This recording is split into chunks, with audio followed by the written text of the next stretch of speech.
এই দেখো, তুমি এখনো রেগে আছো আমার উপর। আমার রাগতে বয়ে গেছে আপনার ওপর। তুমি কিছুতেই বুঝছো না, খরচ বাড়ছে। আয় না বাড়লে চলবে কি করে রাজ্য? বিদেশে আমাকে যেতেই হবে। সব বুঝেছি, সব বুঝেছি। আপনার আমাকে অসহ্য লাগছে, তাই আপনি বিদেশে যাচ্ছেন, তাই তো? তুমি আমায় ভুল বুঝছো। রাজ্য চালাতে অর্থের প্রয়োজন আছে। কেন এতদিন রাজ্য বুঝি চলছিল না? এতদিন যেভাবে চলছিল সেভাবেই চলবে। সময় পাল্টাচ্ছে। এখন শুধু সিংহাসনে বসে থাকলেই চলে না, দেশ বিদেশ ঘুরে দেখতে হবে কিভাবে রাজ্যের উন্নতি হয়, লাভ হয়, সেই নিয়ে নতুন করে ভাবতে হবে। তার মানে আপনি ঠিক করে নিয়েছেন আপনি যাবেন, তাই তো? হ্যাঁ। আর যতদিন আপনি না থাকবেন এখানে কি হবে ভেবে দেখেছেন মহারাজ? কে সামলাবে সব?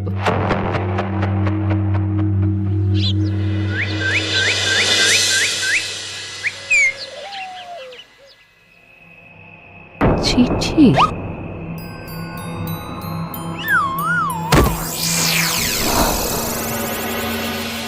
আমি অনেক ভেবে দেখলাম, আসলে এসব সিংহাসন, ক্ষমতা, প্রতিপত্তি অর্জন করা আর রক্ষা করার জটিলতার চেয়ে বাকি জীবনটা শান্তির সাথে বনে কাটিয়ে দেওয়াই ভালো। বলছি সবই তো বুঝলাম, কিন্তু এই শান্তিটা কে? মহারাজ সন্ন্যাসী হয়ে গেলেন আর এসব নিয়েও তুমি ভাড়ামি করছো গোপাল? ও মা গো, এবার কি হবে? চিন্তা করবেন না রানীমা, কৃষ্ণনগরকে আমি আমার বুক দিয়ে আগলে রাখবো। আপনার ছাতির মাপটা ঠিক মতো জানেন তো মন্ত্রী মশাই? মানে ওই গোটা কৃষ্ণনগরকে কি আপনি আপনার বুকের মধ্যে আগলে রাখতে পারবেন? গোপাল, মার্জনা করবেন মন্ত্রী মশাই। আমি বলছিলাম কি, ওইসব আগলে টাগলে রাখার আগে ওই ভালো করে খুঁজে দেখুন সব। মানে কি বলতে চাইছো কি তুমি?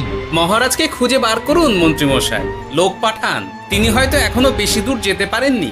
এটা কিন্তু ঠিক বলেছে গোপাল, তাকে একবার যদি খুঁজে পাই আমরা। আপনি চিন্তা করবেন না রানীমা, আমি এক্ষুনি লোক পাঠাচ্ছি। আর গোপাল, রানীমাকে বিশ্রাম নিতে দাও, যাও এখন। যত সব।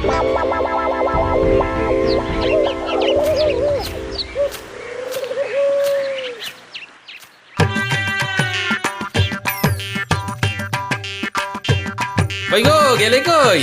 এক ঘটি জল দাও দেখি। ওই জলই খেতে হবে, শুধু জল। ঘরে এক দানাও চাল নেই। যদি বাজারে না গেলে আজ হরি মটো। রাজ্যে রাজা নেই আর তুমি ঘরে চাল নেই বলে চিল্লামিল্লি করছো। চত্ব সব। ও মা গো, মহারাজ রাজ্যে নেই তো গেলেন কই? হ্যাঁ, বনবাসে। সে কি গো, এবার কি হবে তাহলে? কপালে যা লেখা আছে তাই হবে, আর কি। এই তোমার চাকরিখানা থাকবে তো? হ্যাঁ, না থাকলে বাটি হাতে বেরোবো, চিন্তা কি?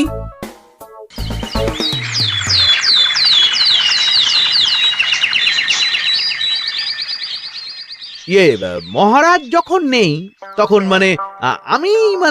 আমি যখন এ রাজ্যের মহামন্ত্রী, তখন আমি এত মানে করার কি আছে মন্ত্রী মশাই? মহারাজ নেই তো কি হয়েছে, রানীমা তো আছেন। আমরা তার কথা মতোই চলব। গোপাল একদম উচিত কথা বলেছে। হ্যাঁ, আমিও তো তাই বলছিলাম। মহারাজ যখন নেই তখন রানীমার নির্দেশ মতোই তো আমাদের সামলাতে হবে সব। কতদিন আর আগলাবে গোপাল? আজ নয় কাল এই শর্মাকেই বসতে হবে এই সিংহাসনে। যতদিন পারি ততদিন তো চেষ্টা করতেই হবে মন্ত্রী মশাই। আপনি যদি চলেন ডালে ডালে, আমি চলি পাতায় পাতায়। রাজা মশাই আছেন? আমি অনেক দূর থেকে আসছি।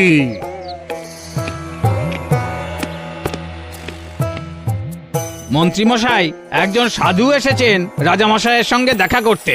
বলছেন অনেক দূর থেকে এসেছেন। জানো না মহারাজ এখন নেই? যাও, চলে যেতে বলো ওকে। মহারাজ নিরুদ্দেশ। এই মুহূর্তে সত্যিই যদি কোনো প্রাজ্ঞ সাধু বাবা রাজবাড়িতে তার পায়ের ধুলো দেয়, বলা তো যায় না যদি মহারাজের হদিস তিনি দিতে পারেন। ঠিক ঠিক, একদম ঠিক বলছেন পণ্ডিত মশাই। বেশ, ডেকে আনো তাকে, দেখি সে কি বলে। মহারাজ, আমার প্রণাম নেবেন। উনি মহারাজ নয়, উনি মন্ত্রী। আসুন সাধু বাবা, আসুন, আসন গ্রহণ করুন।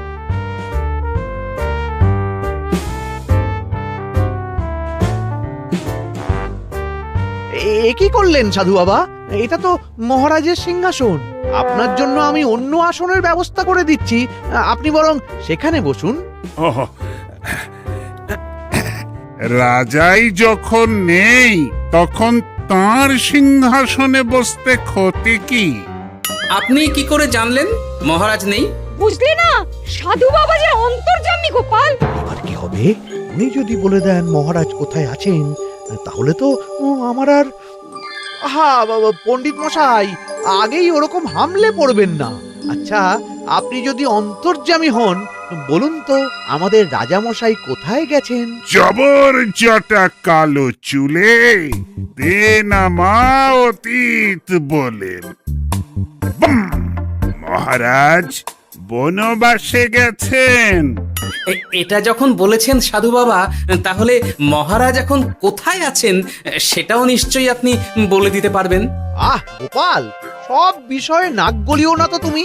ঠিক ঠিক আছে, রাজা মশাইকে নিয়ে চিন্তা হওয়া তো খুবই স্বাভাবিক, কিন্তু গোপাল, রাজা মশাই বনবাসে গেছেন, তাকে আর সংসার মায়ায় বাঁধা ঠিক কাজ হবে না। এ আপনি কি বলছেন সাধু বাবা? মহারাজ না থাকলে রাজ্য চলবে কেমন করে? নতুন রাজা নির্বাচন করতে হবে। এই তো খেলা জমে গেছে, একে দিয়েই কাজ হবে মনে হচ্ছে। সাধু বাবা, এসব নিয়ে নয় পরে আলোচনা করা যাবে। এই কে আছো? সাধু বাবার পা ধুইয়ে দাও ভালো করে।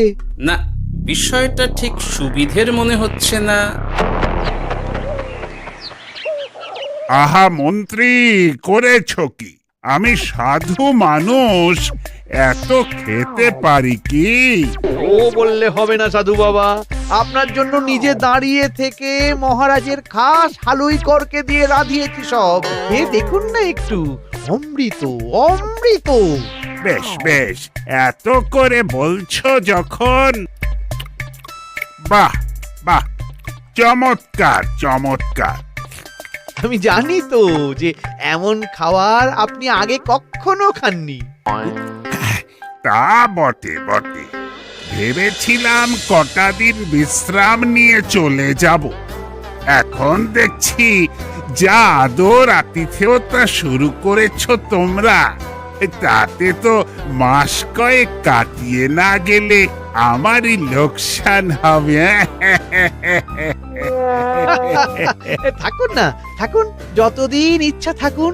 আমার ইচ্ছা অনুযায়ী সব চললে তো ওই গোপালের জায়গায় আপনাকেই সবার মহারথী করে রেখে দিতাম চিরকাল।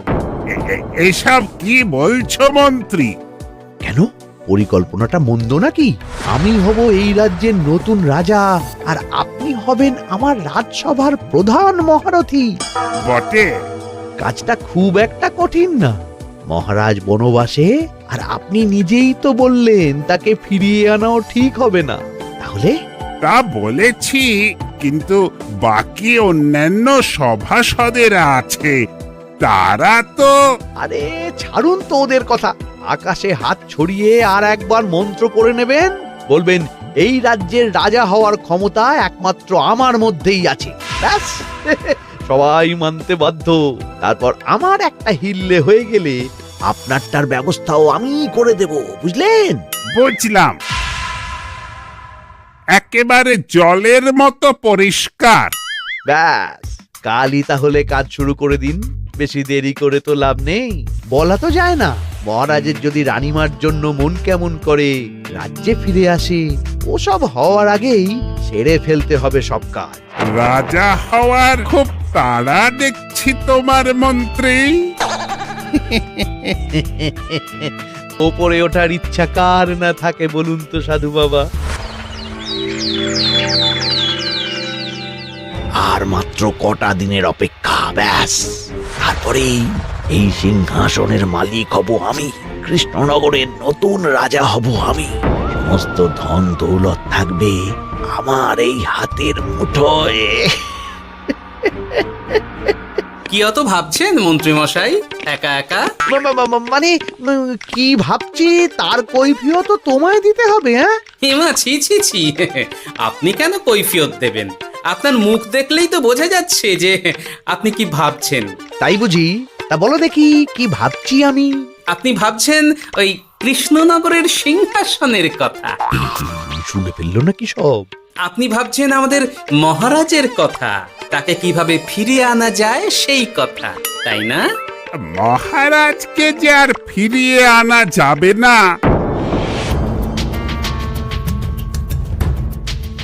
সে কথা তো আগেই বলেছি। তাই যদি হয় সাধু বাবা, আপনি এর একটা কিছু বিহিত করুন, না হলে রাজা ছাড়া রাজ্য।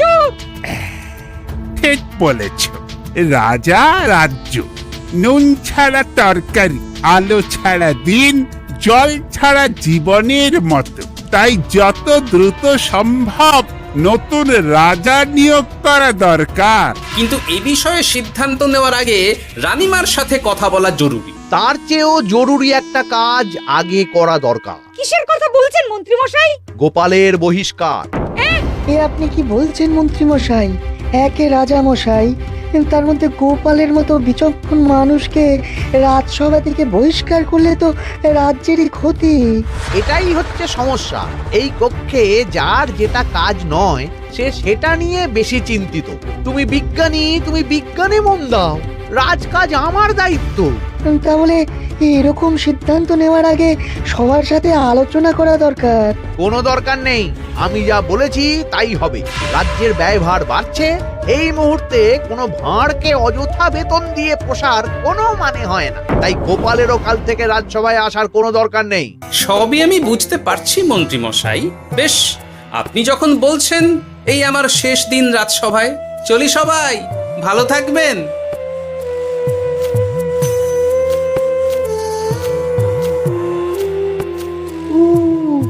এত সহজে যে বেটা মাঠের বাইরে চলে যাবে বুঝতেই পারিনি আগে। এবার আমার আর সিংহাসনের মাঝে নেই কোনো বাধা, নেই কোনো কাটা।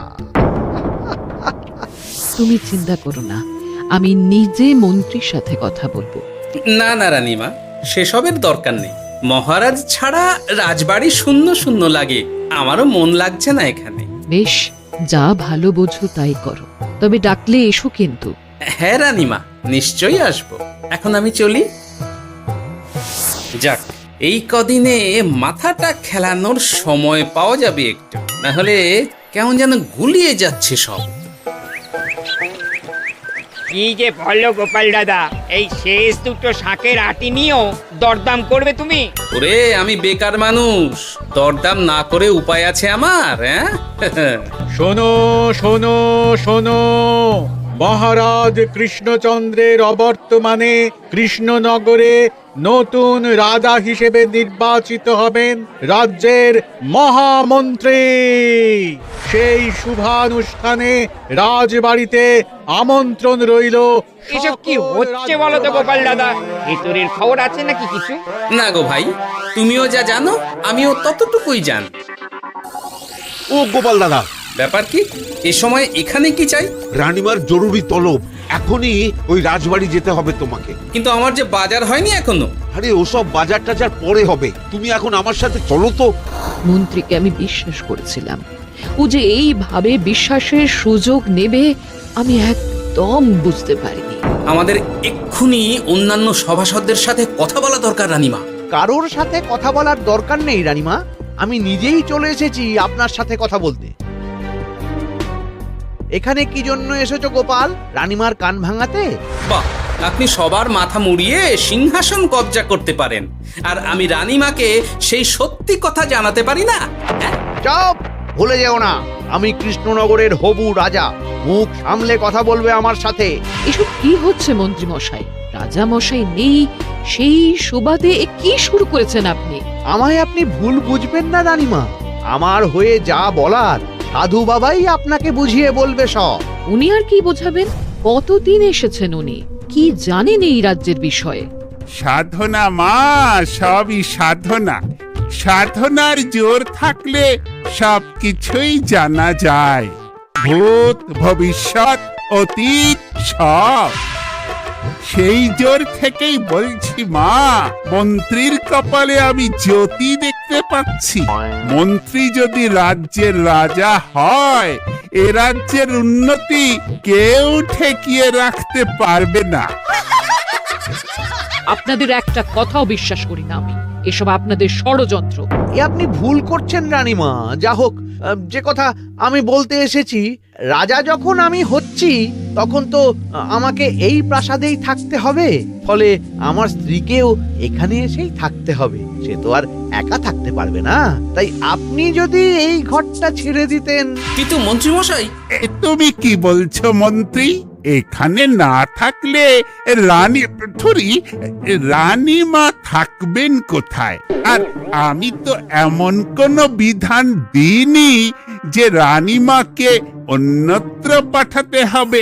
সবকিছুর জন্য তো আপনার বিধান দরকার নেই সাধু বাবা, এ আমার নিজের বিধান। আমি রাজা হব, আমার স্ত্রী রানী হবে, তারও তো অধিকার আছে রানীর মতো থাকার, রানীর মহলে থাকার। আপনার ব্যবস্থা আমি অন্যত্র করে দেব রানীমা, আপনি কিচ্ছু ভাববেন না।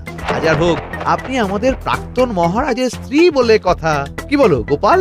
আমার মনটা আসলে অনেক অনেক বড়, তোমরা খালি দেখতে পাও না সেটা। কাজটা কি আপনি ঠিক করলেন মন্ত্রীমশাই?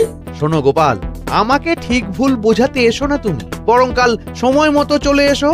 কৃষ্ণনগরের নতুন রাজার রাজ্যাভিষেকের জন্য মহাভোজের আয়োজন হবে।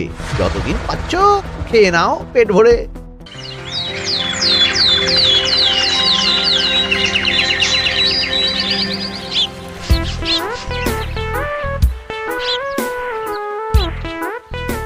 আরে এগুলো আবার কি পরে আছে এখানে? কি এ তো মহারাজের পোশাক, এখানে এসব কি করে এলো? তাহলে কি মহারাজ?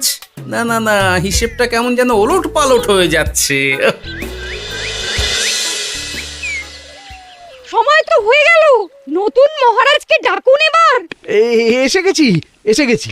আসুন মন্ত্রী মশাই, আসুন।